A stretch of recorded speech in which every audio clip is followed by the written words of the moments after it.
Hello नमस्ते, I am Deepali Goyal. स्वागत करती हूँ आप सभी का साइंस मैजिक पर। तो स्टूडेंट्स, आज हम शुरू करने वाले हैं एक न्यू टॉपिक जो कि है मेटल यानी धातु। लेकिन मेटल क्या होता है जानने से पहले जान लो एलिमेंट क्या होता है, क्योंकि मैं बार बार आगे बोलूंगी कि ये एक एलिमेंट है, ये एक तत्व है, ये एक एलिमेंट है, ये एक तत्व है। और हो सकता है आप लोगों ने पहले भी बहुत जगह पे सुना हो एलिमेंट एलिमेंट एलिमेंट, लेकिन भाई एलिमेंट क्या चीज है पहले ये तो जान लो, फिर ही हम मेटल, नॉन मेटल या मेटलॉइड पे जानेंगे। तो फिर सुन लो ध्यान से, एलिमेंट यानी तत्व क्या है। मैं क्या बता रही हूं, मैं आपको बता रही हूं एलिमेंट क्या है यानी तत्व क्या है। ठीक है, देखो मैंने आपको बोला एलिमेंट एक्चुअल में क्या चीज होती है। खाली जो प्योर चीज होती है ना वही एलिमेंट होता है। मतलब अगर मैंने आपको बोलो लोहा, ठीक है, लोहे का आपके पास कोई रोड है, कोई डंडा है जो कि पूरा का पूरा लोहे का बना हुआ है। अब पूरा का पूरा क्या है, लोहा है। आप उस पूरे को भी लोहा कहोगे और उसको तोड़ तोड़ के छोटे छोटे पार्टिकल भी करते जाओगे तो लोहा ही बचेगा ना। ठीक है, देखो ये क्या है, ये एक रोटी है मान लो। ठीक है, ये एक रोटी है। इस रोटी को मैंने आधा तोड़ दिया, आप क्या बोलोगे, अब ये आधी भी तो रोटी ही है ना, कुछ और तो नहीं बन जाएगा ना। ऐसा तो नहीं है ना कि तोड़ते ही अब पिज्जा बन जाएगा, नहीं ना, रोटी तो रोटी ही रहेगी। उसी तरीके से ये एक रोड है जो कि पूरा का पूरा क्या है, लोहे का है यानी आयरन का है। इसको मैंने तोड़ दिया, अब इसके दो टुकड़े बन गए। आप क्या कहोगे, ये चांदी का टुकड़ा है? नहीं, अभी भी ये टुकड़ा लोहे का ही है और ये टुकड़ा लोहे का ही है। तत्व क्या है, तत्व वो है जिसे तोड़ोगे भी तो भी वही चीज बन जाएगी जो वो पहले था। समझ में आया? एलिमेंट क्या है, वो जिसे तोड़ के भी आपको वही मिले। कोयला है, कोयले के इतने बड़े बड़े पीस आते हैं, उनको तोड़ोगे तो छोटे छोटे कोयले मिलेंगे। अब बड़े कोयले में भी बहुत सारे कार्बन के एटम थे, कार्बन के परमाणु थे, और छोटे कोयले में भी कार्बन के परमाणु हैं। यानी कि कई सारे एटम मिलकर एक तत्व बनाते हैं। उस तत्व को कितना मर्जी तोड़ो वो तत्व ही रहता है। समझ में आया? देखो ये जो चीज है ना, ये बहुत ही बचकानी सी चीज है समझने में, ठीक है, और बताने में भी बहुत बचकानी है, आपको सुनने में भी बचकानी लगेगी। लेकिन डाउट यहीं पे होता है कि भाई तत्व क्या है, और जब तक आपको बेस ना पता हो ना तब तक आगे बढ़ने का कोई फायदा नहीं है। तो अब आपको समझ में आ चुका है तत्व क्या है, अब हम बढ़ सकते हैं। तत्व होते हैं तीन प्रकार के, तत्व होते हैं तीन प्रकार के, धातु, अधातु, उपधातु, मेटल्स, नॉन मेटल्स, मेटलॉइड्स। और तीन क्लासेस आपको मिलेंगी इन तीनों को जानने के लिए। आज की क्लास में हम डिस्कस कर रहे हैं मेटल यानी धातु। धातु की प्रॉपर्टीज आपके लिए मैं लिख कर लाई हूं। अब इनकी डिटेल्स हमें जाननी है क्योंकि ये तो सबको पता होती है, ठीक है, लेकिन इनके अंदर जो कुछ खास चीजें हैं ना वो हमें जाननी है। पहली प्रॉपर्टी, धातु क्या होते हैं, सॉलिड यानी ठोस होते हैं। तो जितने भी धातु होते हैं ना दुनिया में, अच्छा पहला क्वेश्चन तो यही है कि हमारी आवर्त सारणी में 118 तत्व हैं। कितने तत्व हैं? 118 एलिमेंट है हमारी पीरियोडिक टेबल में आज जो हमें पढ़ने हैं। उन 118 में धातु यानी मेटल कितने हैं? तो आपको याद रखना है 91 क्या है, मेटल है, 91 क्या है, धातु है। ठीक है, अब वो 91 धातु जो है ना वो सारे क्या होते हैं, सॉलिड होते हैं यानी ठोस होते हैं। क्या ये बात सही है? नहीं, देखो सारे धातु सॉलिड होते हैं, बिल्कुल सही, एक को छोड़कर। और आपको इन सारी चीजों में उन्हीं एक का ध्यान रखना है कि कौन सी एक चीज है जो सबसे हटके है, ठीक है, जो अड़चन डालती है ना। कहते हैं ना कि एक ना एक तो ऐसा काम होना ही था, ठीक है, खुशियां जब चल रही होती है तो एक ना एक तो पंगा होना ही था। बस वही है, सारे धातु एक जैसा काम करते हैं लेकिन एक आधा धातु अटक जाता है जो कि गलत काम कर जाता है। अब आप सोचते हो कि अगर वो गलत काम कर रहा है तो उसको धातुओं में क्यों रख रहे हैं? क्योंकि उसकी एक प्रॉपर्टी अलग है ना, बाकी सारी चीजें तो उसकी सेम है। देखो धीरे धीरे करेंगे आपको सब समझ में आएगा। मैंने क्या बोला, ज्यादातर धातु सॉलिड होते हैं एक को छोड़कर, और वो एक आपको याद रखना है, एक ऐसा धातु जो कि लिक्विड होता है यानी तरल होता है। वो कौन है? वो है Hg, जिसको बोलते हैं मरकरी और हिंदी में बोलते हैं पारा। ठीक है, Hg यानी मरकरी यानी पारा एक लोता ऐसा धातु है जो कि तरल होता है, सिल्वर कलर का होता है, चमकीला सा और तरल होता है। ठीक है, अब एक और क्वेश्चन पारे के साथ ही आता है कि पारा कहाँ पर मिलता है? तो आप सभी जानते हैं कि जो हमारे घर में थर्मामीटर हम यूज करते हैं ना उसके अंदर होता है पारा। तो इसी के साथ लिख लीजिए कि ये पारा हमें थर्मामीटर में मिलता है। किस में मिलता है? थर्मामीटर में, घर के थर्मामीटर में क्या होता है, थोड़ा सा पारा। इसीलिए अगर थर्मामीटर टूट जाए तो बहुत ध्यान से उसको हैंडल करना चाहिए, क्योंकि ये पारा क्या होता है, पॉइजनस होता है, यानी जहरीला होता है। गलती से भी इसके हाथ आपके मुंह में लग गए तो आपकी बॉडी में इसका जहर फैल जाएगा। ठीक है, तो पारा बहुत ज़्यादा पॉइजनस होता है, तो इसको बहुत ध्यान से हैंडल करना चाहिए। ठीक है, पहली प्रॉपर्टी क्या बताई, धातु सॉलिड होते हैं यानी ठोस होते हैं। एक ऐसा धातु है जो कि है मरकरी यानी पारा, यानी Hg, जो कि क्या होता है, लिक्विड होता है यानी तरल होता है, थर्मामीटर में मिलता है और ये जहरीला होता है। चले दूसरी प्रॉपर्टी की तरफ। तो दूसरी प्रॉपर्टी है धातु हार्ड होते हैं यानी सख्त होते हैं। अब देखो, चांदी सख्त होती है, सोना सख्त होता है, तांबा सख्त होता है। अगर मैं बात करूं लोहे की, लोहा सख्त होता है, प्लेटिनम सख्त होता है। लेकिन कहीं ना कहीं तो अटकेगा ना कुछ, तो आपको 3 धातु याद रखने हैं। कौन कौन से? 3 धातु याद रखने हैं, जो कि है सोडियम, ठीक है, जिसको Na से लिखते हैं। उसके बाद याद रखना है लिथियम, जिसको Li से लिखते हैं, और याद रखना है पोटेशियम, जिसको K से लिखते हैं। ये 3 ऐसे धातु हैं स्टूडेंट्स, इनकी कुछ खास बातें बताने वाली हूं। ये 3 ऐसे धातु हैं जो कि सॉफ्ट होते हैं यानी कि नरम होते हैं। और खास चीज सुनिए, ये इतने नरम होते हैं कि इन्हें it can be cut by knife, यानी चाकू से। जैसे आप चाकू से पनीर काटते हो ना, वैसे ये कट जाते हैं, इतने सॉफ्ट होते हैं। ठीक है, चाकू से काटा जा सकता है इन तीनों को। इन तीनों की खास बातें बता रही हूं मैं कुछ आपको, काटा जा सकता है। ठीक है, अगली खास बात क्या है, ये 3 ऐसे धातु हैं जो पानी के साथ रिएक्ट करके फायर निकालते हैं यानी आग निकालते हैं। ठीक है, यानी कि लिथियम को अगर पानी में डाल दोगे तो आग निकलेगी। फोटो में यहाँ पे दिखा दूंगी। अगर पानी का एक बिकर है, उसमें मैंने लिथियम की एक बोल डाल दी तो उसमें से आग निकल सकती है। ठीक है, क्यों निकलती है आग? क्योंकि यहाँ पर H2 गैस निकलती है यानी हाइड्रोजन गैस निकलती है। ये भी ध्यान रखो, ये बात मैं आगे भी बताऊंगी आपको दोबारा से जब हम अभिक्रियाएं करेंगे। लिथियम, सोडियम या पोटेशियम को जब पानी में डाल दोगे तो वहां पे फायर यानी आग निकलती है। और आग क्यों निकलती है? क्योंकि वहां पे हाइड्रोजन निकलती है। ठीक है, उसके बाद अब देखो, ये तीनों के तीनों बहुत रिएक्टिव होते हैं। यानी अगर कहीं पे लिथियम पड़ा होगा ना, तो ऑक्सीजन के साथ भी जुड़ जाएगा, पानी के साथ भी जुड़ जाएगा, कार्बन डाइऑक्साइड के साथ भी जुड़ जाएगा, यानी जो इसको मिलता है उसके साथ जुड़ जाता है। वैसे ही सोडियम है, वैसे ही पोटेशियम है। इसीलिए इन्हें ना, अब देखो, मान लो कि कोई ऐसा इंसान है जो कि ना जो मर्जी मिल जाए उसको दोस्त बना लेता है, तो आपके घर वाले क्या सोचेंगे, यार ये तो ना, इसको तो घर में ही बंद रखना चाहिए, क्योंकि ये तो भाई हर जगह पे घूमता रहता है, हर जने को अपना दोस्त बना लेता है। ठीक है, ये तो गलत बात है ना, कि भाई ना इसको अच्छे की पहचान ना बुरे की पहचान, इसको पता नहीं आगे क्या होने वाला है, इसको तो घर में ही रखो। वैसी चीज क्या है, इधर होती है। अब लिथियम, सोडियम और पोटेशियम ऐसे हैं जो सबसे दोस्ती कर लेते हैं, जो कि गलत बात है। इसीलिए इन्हें केरोसिन में रखा जाता है। किसमें? मिट्टी के तेल में रखा जाता है। मिट्टी के तेल में रखा जाता है, रखते हैं। क्या करते हैं? Kept in kerosene. केरोसिन यानी मिट्टी का तेल। तो ये बातें आपको याद रखनी है इन तीनों के बारे में। अभी तक मैंने आपको क्या बताया, क्योंकि मैं ये रब कर दूंगी कि भाई धातु जो होते हैं वो सॉलिड होते हैं यानी ठोस होते हैं, एक को छोड़कर जो कि है तरल, पारा यानी मरकरी। फिर मैंने बताया पारा आपको थर्मामीटर में मिलता है, पारा जहरीला होता है। फिर मैंने बात की कि धातु हार्ड होते हैं यानी सख्त होते हैं, लेकिन 3 ऐसे धातु हैं जो कि है लिथियम, सोडियम, पोटेशियम, तीनों के तीनों नरम होते हैं। और इतने नरम होते हैं कि ये चाकू से भी कट जाते हैं। ये इतने रिएक्टिव होते हैं कि ये हवा, पानी सब के साथ रिएक्ट करते हैं, और इसीलिए इन्हें केरोसिन में डाल के रखा जाता है। याद रहेगी इतनी बातें? तो बढ़े आगे हम अगली प्रॉपर्टी की तरफ। ठीक है, इसको मैं रब कर देती हूँ। लिथियम, सोडियम और पोटेशियम तीनों आपको याद रखने हैं। ठीक है, तीनों आपको याद रखने हैं। आगे बढ़ते हैं। 2 प्रॉपर्टी हमारी हो गई। अब बात करते हैं लफ्ट रफ की। जितने भी धातु होते हैं ना वो चमकीले होते हैं, यानी उनमें चमक होती है। देखो चांदी देखो चमकती है, ज्वेलरी में आभूषणों में इस्तेमाल होती है।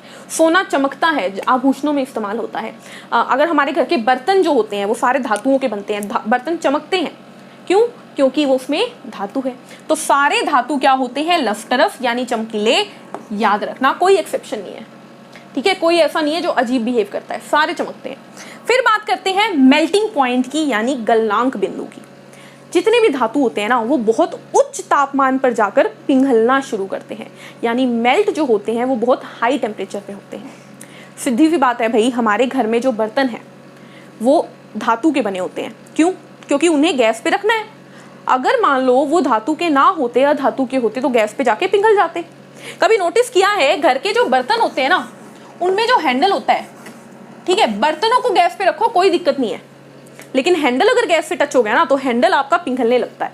क्यों? क्योंकि हैंडल होता है नॉन मेटल का, लेकिन बर्तन होता है मेटल का। तो आपको याद रखना है कि धातु जो होते हैं उनके मेल्टिंग पॉइंट हाई होते हैं, यानी वो जल्दी से नहीं पिघलते, ठीक है? और इसी तरीके से अगली प्रॉपर्टी भी साथ में ही सुन लीजिए कि मेटल्स के बॉइलिंग पॉइंट भी हाई होते हैं, यानी उबलते भी बहुत हाई टेम्परेचर पे हैं, ठीक है? तो बॉइलिंग पॉइंट तो यहीं पे खत्म कर दो, हाई बॉइलिंग पॉइंट। लेकिन मेल्टिंग पॉइंट में आपको दो बातें याद रखनी है। पहली बात, हाईएस्ट मेल्टिंग पॉइंट किसका है, यानी ऐसा कौन सा धातु है जिसका सबसे ज्यादा गलनांक बिंदु है, सबसे ज्यादा गलनांक बिंदु है, ठीक है? और दूसरा क्वेश्चन, लोएस्ट मेल्टिंग पॉइंट किसका है, यानी सबसे कम मेल्टिंग पॉइंट, सबसे कम गलनांक बिंदु किसका है। तो आपको याद रखना है कि सबसे ज्यादा मेल्टिंग पॉइंट होता है W का, यानी टंगस्टन का। टंगस्टन किसका? टंगस्टन का। और सबसे कम होता है Hg का, यानी पारा का, यानी मरकरी का। अब W से एक और चीज याद रखनी है, घर में जो पुराने जमाने में बल्ब होते थे ना, आज भी आते हैं नो डाउट, जो बल्ब होते थे कुछ इस तरीके के, देखो उसके अंदर ना कुछ ऐसा होता था, ऐसा होता था और फिर ऐसे बल्ब जाता था। तो ये जो चीज आपको दिख रही है ना, ये वाली, ये जो मैंने ऐसे घुमाई, ये क्या है स्टूडेंट? ये है टंगस्टन। अब बल्ब जो होते थे ना बहुत गर्म हो जाते थे, और बहुत गर्म होने के बावजूद भी ये पिघलता नहीं था। क्यों? क्योंकि इसका हाईएस्ट मेल्टिंग पॉइंट है, और इसीलिए इसको बल्ब में यूज किया जाता था, क्योंकि ये बहुत तापमान पे भी पिघलते नहीं है, ठीक है? तो W जो है, टंगस्टन जो है, वो कहाँ पर इस्तेमाल होता है? बल्बों की फिलामेंट में, इसको बोलते हैं फिलामेंट, पतड़ी, ठीक है? जिसके अंदर टंगस्टन इस्तेमाल किया जाता है। और लोएस्ट मरकरी का। भाई मरकरी तो पहले से ही लिक्विड है, उसको और कितना पिघलाओगे?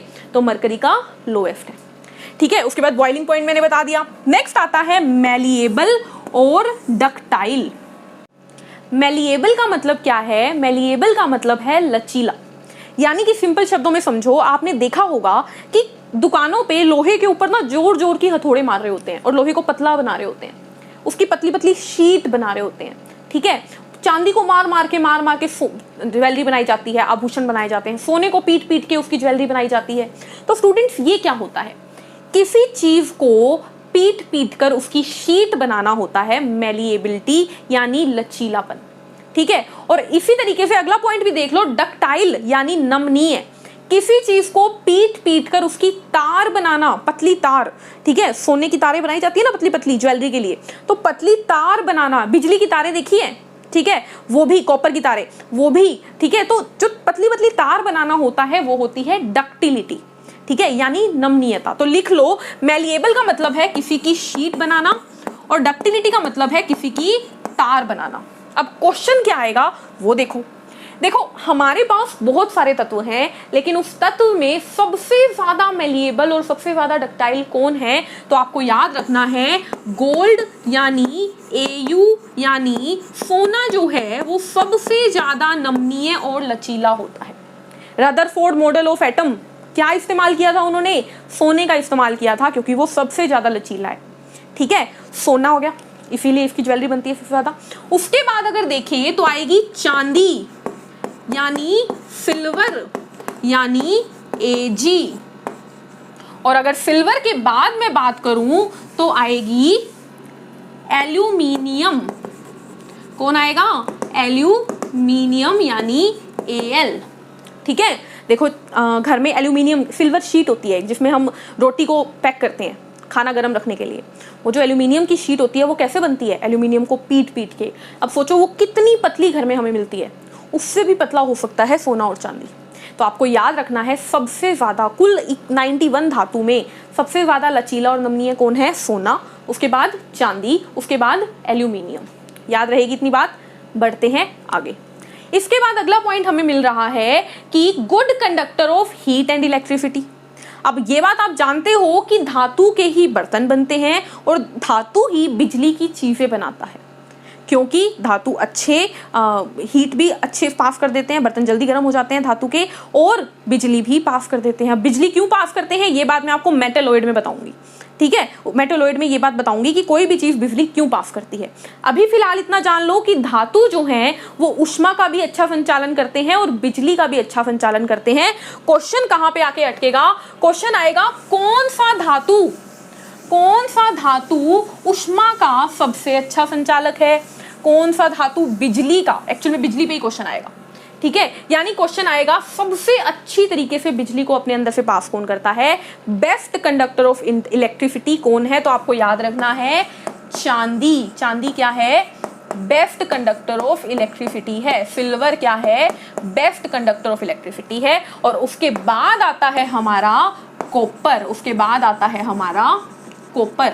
अब क्वेश्चन यहां पे एक आता है कि भाई बिजली की तारें सारी किसकी बनती है, कॉपर की बनती हैं। बिजली की तारें किसकी बनती है, कॉपर की बनती है। चांदी की क्यों नहीं बनती? भाई हमारे देश में कॉपर की तारें तक चोरी हो जाती है, चांदी की तारें लगने लगे तो भाई लोगों के घर में बिजली खत्म हो जाएगी, क्योंकि बिजली की तारें तो चोरी हो जाएगी। सोचो चांदी अगर घर के बाहर लटक रही है तारों की फॉर्म में, तो चांदी निकाल के कौन नहीं लेके जाएगा, सारे लेके जाएंगे, ठीक है। तो इसीलिए चांदी की तारें नहीं बनती है, बिजली की बनती है। लेकिन ध्यान देना इस बात पे कि चांदी यूज होता है सोलर सेल में। जो सोलर सेल आजकल चलते हैं, ठीक है, जो सूर्य के प्रकाश से बिजली बनाते हैं, उसके अंदर चांदी की तारें होती हैं। वो चांदी का बना होता है उसके अंदर का सामान, इसीलिए वो बहुत महंगा होता है, ठीक है। तो मैंने आपको क्या बताया कि धातु बिजली के अच्छे संवाहक होते हैं और सबसे अच्छा बिजली का अच्छा संवाहक धातु कौन है, चांदी, उसके बाद कॉपर। तारे किसकी बनती है, कॉपर की। सोलर सेल किसका बनता है, चांदी का। क्लियर है इतनी बात। नेक्स्ट आगे बढ़ते हैं। आगे आपको दिख रहा है सोनोरस। सोनोरस का मतलब है स्टूडेंट्स ध्वनात्मक। अब देखो लोहे को मारो बहुत तेज आवाज आती है। घंटियां, जितने भी मंदिरों की घंटियां होती है किसकी बनती है, धातु की बनती है, क्योंकि धातु को मारोगे तो वो आवाज करता है। तो धातु की एक प्रॉपर्टी है कि अगर वो मारने पर आवाज कर रहा है ना तो वो धातु है, ठीक है। तो अधातु क्या करते हैं, अधातु तो टूट जाते हैं। तो धातु क्या है, जो आवाज करते हैं पीटने पर। सोनोरस का मतलब होता है ध्वनि उत्पन्न करना, ठीक है। उसके बाद बर्तन है, बर्तन कितनी आवाज करते हैं, क्यों करते हैं, क्योंकि वो धातु के बने हैं। नेक्स्ट आता है पॉइंट हमारे पास हाई डेंसिटी यानी उच्च घनत्व। अब घनत्व क्या चीज है पहले तो ये समझ लो। तो डेंसिटी होती है मास बाय वॉल्यूम, यानी कि द्रव्यमान बाय आयतन। कुछ भी नहीं है भाई, किसी भी चीज का क्या भार है, क्या द्रव्यमान है, और वो कितनी जगह घेर रही है, यानी उसकी वॉल्यूम क्या है, आयतन क्या है, उन दोनों की रेशो को घनत्व यानी डेंसिटी कहते हैं। और आपको याद रखना है सबसे ज्यादा डेंसिटी किसकी है, मतलब 91 में से कौन सबसे ज्यादा घनत्व वाला है और कौन सबसे कम घनत्व वाला है। तो सबसे ज्यादा वाला याद रखना है ओस्मियम। क्या है, ओस्मियम, जिसको OS से लिखते हैं। और सबसे कम वाला है हमारे पास लिथियम, ठीक है। लिथियम को लाइट एलिमेंट भी कहते हैं। लाइट यानी हल्का तत्व, आवर्त सारणी का सबसे हल्का तत्व लिथियम, ठीक है। समझ में आ गई इतनी बात। तो मैंने आपको क्या बताया, डेंसिटी भी हो गया। उसके बाद आता है एक्सट्रैक्टेड फ्रॉम ओर, यानी अयस्कों से निकाले जाते हैं धातु। इसका मतलब समझो, देखो अगर हमें धातु चाहिए तो धातु कहाँ मिलते हैं, धरती में, ठीक है। लेकिन धरती में ऐसे नहीं है कि पड़ी है चांदी, पड़ा है सोना, पड़ा है एल्यूमिनियम, पड़ा है कॉपर, पड़ा है कुछ, ऐसे नहीं होता। वो किसी ना किसी चीज के साथ मिले हुए पड़े होते हैं। इतना आसान नहीं होता सब कुछ। तो और यानी अयस्क क्या होते हैं, जब कोई धातु किसी चीज के साथ मिला हुआ पड़ा है और वो चीज क्या है, वो है इम्प्योरिटी, यानी हमारे लिए वेस्ट है वो चीज। तो हमारे काम की चीज धातु किसी और चीज यानी वेस्ट के साथ जुड़ा हुआ पड़ा है, इसको कहते हैं और अयस्क। इसमें से वेस्ट को निकालना कहलाता है मेटलर्जी। वेस्ट निकाल देंगे तो हमें धातु मिल जाएगा। और ये मेटलर्जी जो है, या फिर मैं बोलूँ और अयस्क जो है, ये आपका अलग से एक टॉपिक बनेगा जिसमें मैं आपको बहुत सारे धातु के अयस्क बताऊंगी। ठीक है, जैसे कि बॉक्साइट एल्यूमिनियम का है, इस तरीके से। ठीक है, तो अयस्क से निकाले जाते हैं कौन? धातु। और लास्ट पॉइंट है, धातु इलेक्ट्रोपॉजिटिव होते हैं। इलेक्ट्रोपॉजिटिव का मतलब दानवीर होते हैं, खुद अपना इलेक्ट्रॉन किसी और को दे देते हैं खुशी खुशी। खुशी खुशी खुद का इलेक्ट्रॉन दान दे देते हैं कौन? मेटल। और खुद क्या बन जाते हैं? पॉजिटिव बन जाते हैं। देने वाला हमेशा अच्छा इंसान होगा, मेटल हमेशा दे देते हैं, खुद कैटायन यानी धनायन यानी पॉजिटिव बन जाते हैं। तो यहाँ पर हमारा मेटल जो है वो खत्म होता है। लेकिन और दो बातें रहेगी बतानी, वो क्या है? अगर क्वेश्चन आ जाए धरती की अर्थ क्रस्ट पर यानी भूपर्पटी पर पाया जाने वाला सबसे अधिक संख्या में धातु कौन सा है? धातु बोल रही हूं मैं, यानी धरती में सबसे ज्यादा धातु कौन सा पाया जाता है? तो आपको याद रखना है एल्यूमिनियम सबसे ज्यादा पाया जाता है, उसके बाद आयरन पाया जाता है, उसके बाद कैल्शियम पाया जाता है। याद रहेगी इतनी बात, सबसे ज्यादा एल्यूमिनियम, फिर आयरन, फिर कैल्शियम पाया जाता है। क्लियर? और अगर क्वेश्चन आ जाए कि इंसान के शरीर में पाया जाने वाला सबसे ज्यादा मात्रा में धातु कौन है? किसमें? ह्यूमन बॉडी में। तो आपको याद रखना है मानव शरीर में सबसे ज्यादा कैल्शियम मेटल पाया जाता है, कैल्शियम धातु पाया जाता है। ठीक है, हड्डियों में, दांतों में कैल्शियम धातु पाया जाता है। तो इसी के साथ हमारे धातु जो हैं वो खत्म होते हैं। एक बार रिवीजन दे देते हैं। मैंने बताया तत्व क्या होता है, एलिमेंट क्या होता है, वह जिसे तोड़ तोड़ के हमें वही मिले। ठीक है, एग्जाम्पल दिया मैंने, लोहे के बड़े सारे टुकड़े को तोड़ोगे और दो बना दोगे तो वो दो लोहे के टुकड़े हो जाएंगे, उनको और तोड़ोगे तो वो और लोहे के टुकड़े हो जाएंगे, लेकिन वो रहेंगे लोहे के टुकड़े। ठीक है, अब सोने की चाहे आप हार पहन लो तो वो सोने का है, अंगूठी पहन लो तो वो सोने की है, यानी कि सोने को कोई मर्जी फॉर्म दे दो, सोना तो सोना ही रहेगा। क्या है? तत्व है, एलिमेंट है। कितने तत्व है हमारे पास? 118 तत्व हैं। तत्व जो हैं वो 3 प्रकार के होते हैं, धातु यानी मेटल, अधातु यानी नॉन मेटल, उपधातु यानी मेटलॉइड, जिसे सेमी मेटल भी कहा जाता है। धातु कितने हैं? 91। कितने हैं? 91। धातु की प्रॉपर्टी, धातु जो होते हैं वो ठोस होते हैं। एक मरकरी को छोड़कर, मरकरी तरल होता है जो कि थर्मामीटर में पाया जाता है और जहरीला होता है।